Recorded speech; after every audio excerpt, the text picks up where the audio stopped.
And just for the record, black people do not go out in the middle of the woods and hang themselves. They just don't. They just don't. Allow me to reintroduce myself. My name is.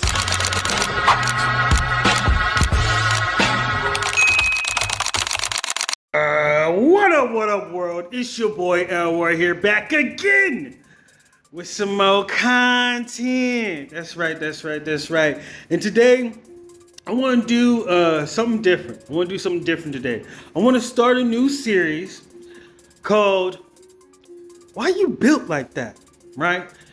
The series is going to be mainly focusing on behavioral strategies and patterns that will shape people, communities, cultures, hell, civilizations themselves, right? And so I wanted to ask this question, right? Why is America built like that? Why do some tragedies become national conversations while others seem to disappear almost immediately? That question has been sitting with me for some time now. Now look, it's not because I believe every tragedy is the result of foul play, nor because every official investigation is necessarily wrong. Rather, I'm more fascinated by something deeper. How we, as a society, decide which lives receive sustained attention and which ones that quietly fade from public consciousness. For instance, the case of Justice Kai James. Justice Kai James was a 21-year-old young black American man who attended Turner Job Corps Center in Albany, Georgia. On June 21st, 2026, Justice was found unresponsive and hanging outside the campus cafeteria. Bystanders performed CPR. Emergency services transported him to Putney Memorial Hospital, where he was pronounced deceased. He had recently completed his initial culinary arts trade certification and had returned to the program to pursue a second trade certification. Police Chief Michael Paisley stated during a news briefing that the case was remaining labeled a suspicious death investigation until all findings are finalized. Students at the Turner Job Corps Center have actively protested against leadership, posting videos online highlighting how well the campus is surveillanced. They're demanding Job Corps release all footage and videos the night of James's deletion. Multiple students' testimonies and local reports allege that campus staff threatened students with expulsion and staff members with termination if they spoke to the media or publicly discussed the incident. This investigation is ongoing. How about the case of Juliana and Zita? And excuse me if I mispronounce anyone's names, but these names must be said. Ashe. Juliana and Zita, a 16-year-old black baby girl who had recently moved to North Carolina from the Republic of Congo, was reported missing on April 28th, 2026. Her family and community members circulated online tips and flyers across social media while searching for her. Unfortunately, on May 8th, 2026, a community volunteer and his service dog discovered her body hung from a tree on the 42nd 100 block of West Sugar Creek Road. The location? Well, it just so happens to be located linked to the United House of Prayer for All People Church. The Charlotte Police Department investigated the scene and officially classified Nsita's death as a self-deletion in their official reports. The quick ruling by authorities sparked widespread outrage, intense suspicion, and pain across the communities and civil rights advocates. Many online advocates and local residents expressed pushback against the closure of the case, questioning how she went unnoticed for over a week in historical racial violence in the American South. This investigation, however, is closed. As someone who studies behavioral strategies, I've learned that before we can understand public opinion, we have to understand human behavior. Therefore, before we can understand justice, we have to understand attention. Watch your space. As an attorney, being informed is something I've spent a lifetime perfecting. But as a Black American, none of the national news programs seem to totally inform me. They covered the major issues, but they didn't tell me how they affected my life. Then I discovered BET News. BET News put me back in control.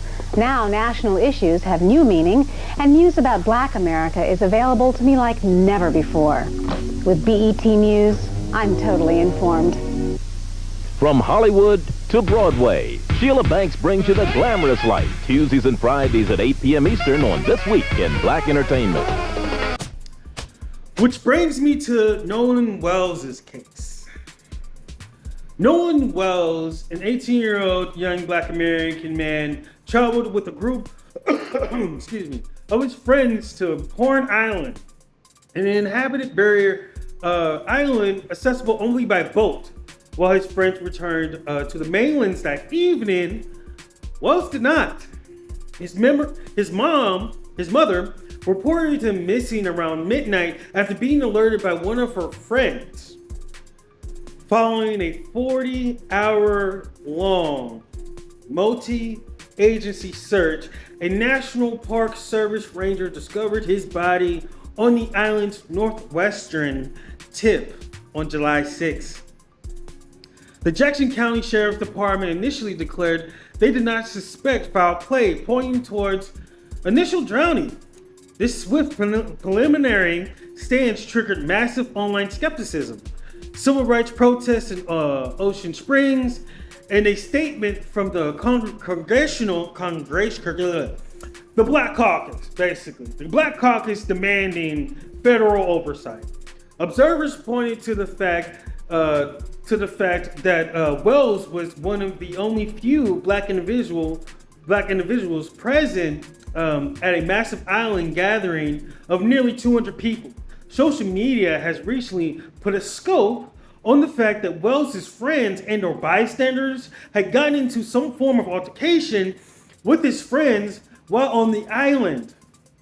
Now let's put a pin in that for a second. Let's move on to Jared Jackson, a 28-year-old young Black American man from Illinois who attended Electric Forest this year in Roofberry, Michigan, an electronic music festival which he attended with a group of friends. He rented a SUV to drive him there. He was reportedly the only Black individual in the group. On the morning of Monday, June 29, 2026, state troopers responded to Jackson's campsite. Jackson had contacted the police directly because he felt unsafe and wanted to report an alleged criminal incident involving a friend. After interviewing the group, MSP determined no festival-related crime occurred. Now, following the police interaction, Jackson left the festival grounds alone, which a friend later posted in a Electric Forest Facebook group seeking help to locate him. Jackson's phone and core personal belongings were found abandoned at the campsite, but social media stated that the friends tried to take his belongings, but he recovered his keys and wallet only. The group Jackson traveled with reportedly drove back home to Illinois without him before knowing his whereabouts was even discovered, leaving him behind. Authorities tracked his rental vehicle to the Roofberry area and found it unoccupied, with both the driver and front passenger doors left wide open. His wallet and car keys were inside, visible in the driver's seat. Shortly after, police found Jackson's body hung in a nearby wooded area. Now, the family's stepfather, Sean, revealed that their bank security system flagged an unauthorized attempt onto Jackson's bank account at 12:01 p.m. on Monday, roughly 2 hours after he vanished. As well, the family questions why anyone intending to commit self-deletion would walk into the woods while leaving both the driver and passenger doors wide open with their wallet and keys exposed. This investigation is ongoing. Watch his face. Just because I'm a college student doesn't mean I'm not interested in the news. In fact, I watch the national news every night. But when I want to find out about issues that impact on me and the rest of Black America, I watch BET News. For instance, they tell me about South Africa when it doesn't make the headlines. With BET News, I'm totally informed. BET News, keeping you totally informed. Bobby Jones' Gospel Show is being brought to you by Dark and Lovely, a leader in hair care for Black women. Ah, the pleasure of Dark and Lovely. When it comes to the way I look, I don't cut corners, not in the clothes I wear, or how I relax and style my hair.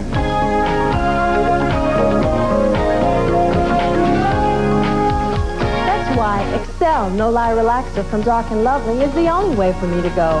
Excel costs a bit more, but it does so much for my hair. Excel is long-lasting and gives my hair more body and sheen. Excel, the premium no-lie relaxer, now with pre-care, pre-relaxer treatment. Oh, Ma, I can just see that big old roast beef and the little potatoes with the crispy edges past the gravy. I bet Sally made the peach pie with the fancy woven crust, right? Me? Sure, I'm eating. Now, Ma, did you bake those biscuits with the butter melting in your mouth like sunshine? What are you having Thursday? I'll call. Sound that takes you home again. That's 18.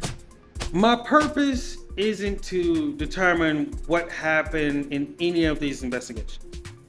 That is the responsibility of the investigators, the forensic experts, the courts. What interests me is something different. Across these cases, I've observed recurring behavior patterns in the public response. A young Black American is deleted under tragic circumstances. Initial statements from authorities suggest self-deletion, accident, or no immediate evidence of foul play. Family members and communities express skepticism and pushback. Historical examples of racial injustice quickly become part of the public conversation. Some stories receive sustained national attention, while others struggle to break beyond local news.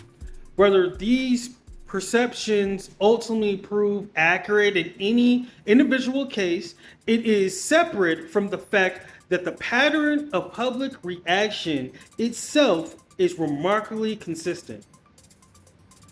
Behavior strategy teaches us that repeated responses usually emerge from a reason. Now, one question continues to stand out to me. Of course, right? Of course. Why do deaths involve young Black Americans, right, in certain contexts often generate immediate public skepticism towards official conclusions? The answer may not begin with the investigation itself. It may begin decades or even centuries earlier. Communities develop trust through repeated experiences, right? But they also develop distrust through repeated experiences. And I mean, for generations, Black Americans have lived through documented examples of segregation, racial terrorism, unequal justice, unethical medical experimentation, voter expression, and countless other institutional failures. These events are not simply historical facts confined to textbooks. They shape how communities interpret present-day events. Behaviorally, this is predictable. People don't evaluate new information in isolation, they evaluate it through memory. History becomes the lens through which current events are viewed. Whether an official conclusion ultimately proves to be correct or incorrect, many people first ask, can I trust the institution delivering this conclusion? That question often precedes every other one. Another question that deserves equal attention, right?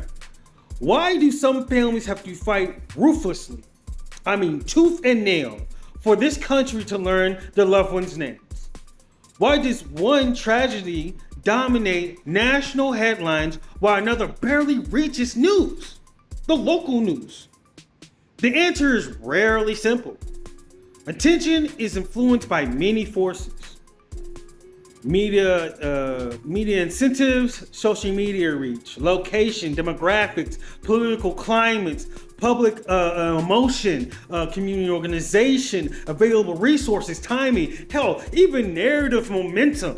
Some families possess larger networks capable of amplifying a story, right? Some cases occur in places already under national attention. Jackson, hint, hint, wink, wink, right? Some tragedies fit narratives that media organizations believe audiences will engage with, while others never receive that same opportunity. Justice and attention are not always distributed together. This observation extends beyond any single investigation. Before a case can receive resources, before questions can be asked, before public pressure can exist, someone has to pay attention first. Attention is the gateway to accountability. Without it, many families are left to advocate largely on their own. I'm not making an argument to assume every official conclusion is wrong, nor an argument that every tragedy is connected. But I do want to invite you to examine something deeper. If we genuinely care about justice, we should also care about how attention is accoladed. Because attention isn't neutral. It is shaped by incentives. It is shaped by history. It is shaped by trust. It is shaped by stories people choose to tell and the stories they choose not to tell. Understanding these forces doesn't answer every investigation, but it does help explain why some communities respond the way they do. For great body, I use the fitness system recommended by salons. Revlon Cream of Nature, a total system for beautiful hair. Cream of Nature shampoo, gentle hair color, and no-lie relaxer. They give my hair such silky volume, such strong body. I get salon styling at home. Great body. When someone says great body, I don't know if they mean my figure or my hair. Cream of Nature, the hair care fitness system from Revlon. I remember sitting in the kitchen for what seemed like all day while my mother did my hair. Today it's a lot easier, thanks to PCJ Original Formula Relaxer with Nutrisheen.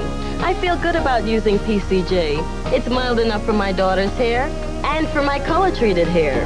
I just love the way PCJ makes our hair soft and silky and so easy to comb. I remember the good old days, but I really like the good new days with PCJ Original Formula Relaxer.